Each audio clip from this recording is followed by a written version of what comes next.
Happy Monday, and welcome back to the Lorden Arts channel. I'm John Lorden. Thank you so much for spending some time with us here today. Case Cracked is the show where we look into a mystery, and what are the critical pieces that help solve that mystery. Today's episode is called Tooth and Consequences. 19-year-old Katie Poyer was on the cusp of achieving so many of her dreams. Katie was an honor roll student, band member, and Key Club member at Barnum High School in Barnum Township, Minnesota. In 1998, the year she graduated high school, she won first runner-up in the Miss Barnum beauty pageant. After graduation, she started attending Fond du Lac Community College in Cloquet, took on 2 part-time jobs, and was engaged to her fiancé, Mark Johnson. She also loved watching Days of Our Lives, water skiing, fishing, and spending time with her 2 dogs, Goldie and Riley. On May 26, 1999, she was working the late shift alone at DJ's Expressway, a convenience store just outside of Moose Lake. At around midnight, a customer came into the store and found it deserted. The customer immediately called the police, who in turn called the store manager. They asked him to go to the store to check on her. Her manager found her car there, but no Katie. No merchandise or money was taken, but Katie, who was very reliable, couldn't be found. At a loss to explain the situation, he looked back through the CCTV footage that had been recorded earlier with their cameras. To his surprise and horror, the tape showed that at 11:38 p.m., a white male wearing a t-shirt with a New York Yankees insignia on the front and the number 23 on the back led Katie out of the store. The man had his hand around the back of her neck, but the way Katie touched the front of her neck indicated that he might have tied something around it. The footage was very grainy, but it showed that he wore a baseball cap turned backwards and had long, light-colored hair. As the search for Katie began, investigators interviewed their most likely witness, a woman named Catherine Hanick. Catherine worked at the Subway sandwich shop that joined DJ's Expressway by using an internal door. She stated that before she closed the store at 10 p.m., she noticed a man hanging around the building, acting strangely. When she closed the store to make the drive to her home in Moose Lake, she noticed that the man was leaving the convenience store at the same time. He was driving a black Ford F-150 extended cab pickup truck with white markings on the side. She could even remember the first 3 numbers of the license plate, which were 557, and one of the last letters, Y. As she watched, the truck wove through traffic several times before stopping in the parking lot of a local cafe. Other witnesses came forward and corroborated the man's suspicious behavior, appearance, and the vehicle he was driving. From this, investigators were able to assemble a composite sketch. Descriptions of the man as well as Katie were made into flyers and distributed to the public. Leads were called in, but none of them led to Katie or her abductor. As time dragged on, the FBI was called in to assist on the investigation. The media and family made pleas to the public, and with hundreds of volunteers, extensively searched woods, roads, lakes, and fishing shacks in the area. Governor Jesse Ventura activated the National Guard soldiers as well, and 2 Cobra helicopters helped in the search. Her family was questioned but had no leads to offer. All of their alibis checked out, and Katie had not mentioned that anyone was bothering her or stalking her. Prayer vigils were held, and local businesses offered a $25,000 reward for information that would lead to an arrest and conviction. Hoping that a better description could be pulled from the grainy CCTV footage, investigators asked NASA for help. They were able to sharpen the image, but nothing more. Investigators now concluded that their kidnapper was in his early 20s, about 5 foot 10 inches tall, and weighed about 175 pounds. Another thing the enhanced footage did was clear an innocent man. A potential suspect had begun to look more and more promising, but the man insisted he was innocent. In an effort to clear himself, he agreed to dress in an identical jersey to the abductors and go to the same convenience store to be captured on CCTV. When he did, the image was very telling. In almost every shot, a large tattoo that the man had on one of his forearms was clearly seen. Katie's abductor did not have a tattoo on that same forearm. A month after the abduction, on June 18th, investigators received the lead that they needed. A man called in and claimed that one of his coworkers, named Donald Hutchinson, resembled the composite sketch of their suspect and had acted suspiciously during the week of the abduction. When investigators asked what type of vehicle he drove, the description given matched the one given by Catherine Hannock. When the truck registration was tracked down, it showed a license plate of 557HDY, matching Catherine's partial plate. At the time, he was working in a veterans retirement home under the name Hutchinson. He was born Donald Prince, but was now officially named Donald Blum. When Blum met and married his wife Amy, he chose to take her name.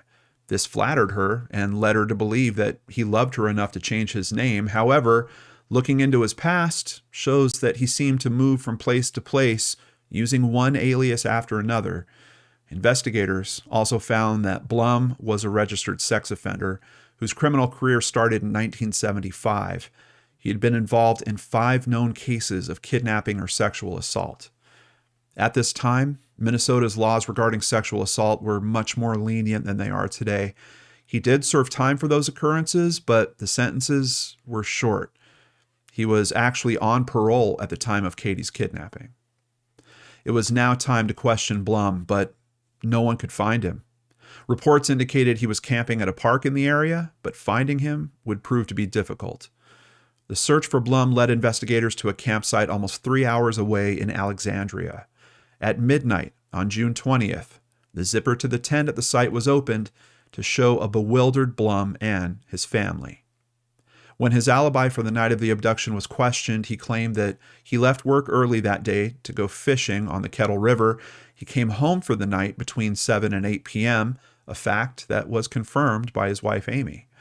When he was questioned about his property near Moose Lake, he claimed to have been there sporadically over the last couple of months and not at all on the day in question. Then, investigators began to ask him about facts they knew to be true. Did he own a Yankees jersey, like the one seen in the CCTV footage? No, he answered.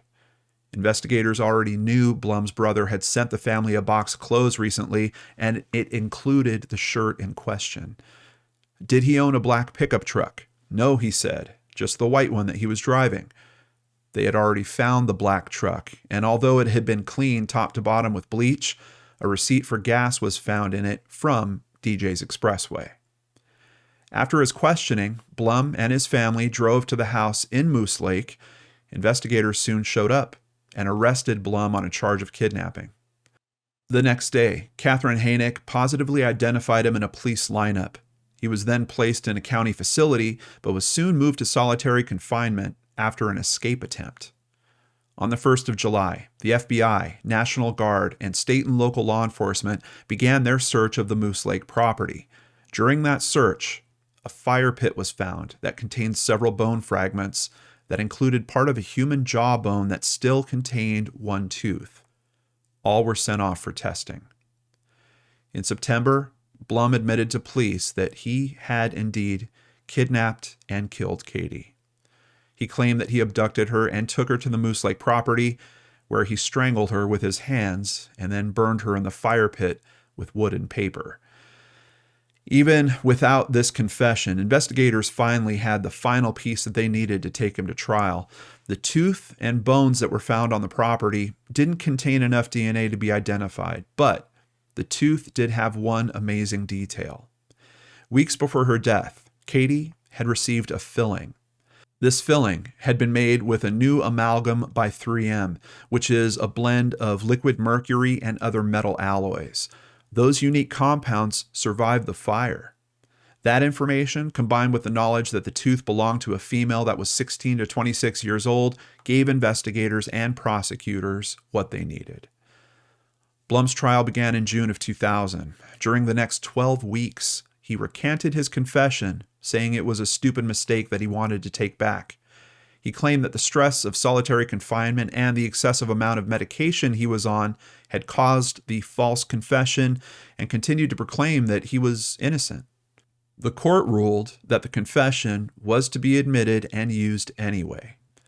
After 10 hours of deliberation over 2 days, the jury found him guilty of first-degree murder. In August, he was sentenced to life without the possibility of parole.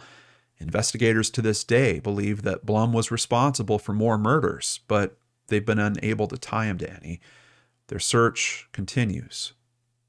In another example of good things coming out of terrible tragedies, after Blum's trial, Minnesota legislatures passed a package of proposals commonly called Katie's Law to tighten the state's sex offender laws, chiefly by imposing longer prison terms for the most serious offenders. However, the verdict and new laws did little to comfort Katie's mother, Pam. "We still lost," she said. "We don't get to bring her home." Case cracked. I would like to thank TwinCities.com, CaseLaw.com, FindAgrave.com, Newspapers.com, MinnesotaPublicRadio.com, and the Bemidji Pioneer. Of course, the biggest thank you goes to Christy Arnhart for researching and writing up today's case, and here she is to discuss it with us now. Well, Christy, knowing that there's potential for this guy to be involved in other cases and stuff, I'm just kind of wondering, is he still alive? He is. He's 72 years old now. Okay. After being moved out of state to Laurel Highlands, which is a minimal security prison that Blum said was relaxed like a retirement home, he was eventually brought back to a medium security Minnesota correctional facility. That just seemed odd to me because he was originally in maximum security. Yeah. Then they give him this super easy place to go to with the record he has. Something you never want to hear from an inmate. And I'm almost wondering if him making that comment, because I think he made that comment in the press, right? I think it was, yes. Yeah, in an article. I'm almost wondering if that kind of nudged them for, hey, kick him back into a little bit of a tougher situation. I hope so. Yeah, geez. Now, I've seen footage of Pam, Katie's mother, and it's so clear, not just the pain, but the anger that she has. She can hardly say his name without this wave, like her face just takes on this different shape. You could see the anger. Oh, yeah. And she is a firecracker. I couldn't believe it. I wish I could have gotten some better quotes to put in there because let me read one of them to you. Yeah. When Pam was allowed to address the court, she got into a verbal fight with Blum. She said, "Get a good look at me. I want my face in your dreams always." She brushed aside defense attorney Rodney Broden's repeated objections that her comments were improper, saying, "Give it a rest. It's my turn." Wow. Mm-hmm. Yeah. Yeah. The whole courtroom applauded her for that one. I guess everybody's wanted to say that to an attorney at one time or another, right? Maybe, but especially with the case that she's facing. And yeah, I'm glad they gave her some room for that. Oh, yeah. So did you find any information on why they think he's connected to these other murders? Because, I've heard this before, and sometimes the information is just kind of loose, and sometimes there's no information at all. Is there actually any information that's pointing in that direction? I did find some. Okay. This is according to information at Wikipedia. Dennis Fier, a Minnesota Bureau of Criminal Apprehension agent, has long suspected that Blum is a serial killer. According to Fier, Blum admitted that he often would leave for entire nights, would be using alcohol and drugs, and would not remember when he came home the next day where he had been or what he did. Now, on top of that, in one of these cases, they suspect him of being involved in. He admitted to being at the crime scene, but he just didn't commit the crime. That's probably the most interesting piece. I mean, the blackout scenario, I know people that have struggled with addictions, and that there's a lot of people that actually drink or use drugs to the point that they don't remember what they did the night before. Yeah. But kind of interesting. I'd almost like to hear more details about that. Like, did they have some kind of form of proof of like, hey, we know that you were at the location, so we had to admit it? But that's a really compelling one for sure. I mean, they got a crime scene and he's basically saying, yeah, I was there, but I'm not the one that did it. Wow. Yeah. And with his sentencing, he is in prison for good, right? He is. He's in jail for good. He appealed his conviction. But after the trial ended, his wife, Amy, sent an email to 2 Minnesota legislators stating that she believed him to be Katie's murderer. She said that her husband had abused her for 7 years. She also had not known that he had been married twice before. All of his appeals have been denied, and the life sentence comes on top of Blom's sentence in federal court, which gave him another 19 years and 7 months in prison for being a felon in possession of firearms. Now, investigators found those firearms at the Moose Lake property when they searched it. Okay. Yeah, but here's another kicker for you. Yeah. The Moose Lake property burned down 9/15 of 99. It was definitely arson, but they weren't ever able to prove who did it. Killer was spray painted on the mailbox. It was bad. Yeah. Wow. Well, good to hear he's not going anywhere. Yeah, I didn't even realize there was additional federal charges there. How often do we hear about this, that felons are running around with more weapons and just getting nailed for that? Like, it's coming up. It seems like more and more frequently in these stories, but yeah, it is. Yeah, even that shooting that happened out here in Minnesota recently. I don't know if you heard about it, but the 14 people that were injured in that, only one fatality. It's terrible to say there's only one. There shouldn't have been any. No. But yeah, apparently one of those shooters, same situation, felon that wasn't supposed to be carrying weapons. And there we go. Another situation where they have one. Christy, thank you so much for your hard work and help on this case. We really appreciate you. And I've got some other people to thank right now. Thank you, PayPal supporters Anna Manjares, Larissa Mertschink, Hillary Green, and Brandy Fry. If you'd like to support the channel, please visit lordandarts.com. There, you can sign up for Patreon, sign up for PayPal, buy merchandise, or just buy us a coffee, like Hadley recently did. We know that learning about the mechanisms that help support and find justice in these cases is important to understand the many unsolved cases we also cover, and we really appreciate your support in allowing us to continue doing that. Remember, you can get another Lord and Art story every week on the Seriously Mysterious podcast. A new episode is coming tomorrow and every Tuesday after that. Visit seriouslymysterious.com and remember to subscribe on your favorite podcatchers. While you're here, don't forget to subscribe below and hit that bell icon if you'd like to catch one of our weekly Secret Studio live shows. And of course, I'll be back with a new unsolved mystery for you on Friday, right here on the Lord and Arts channel.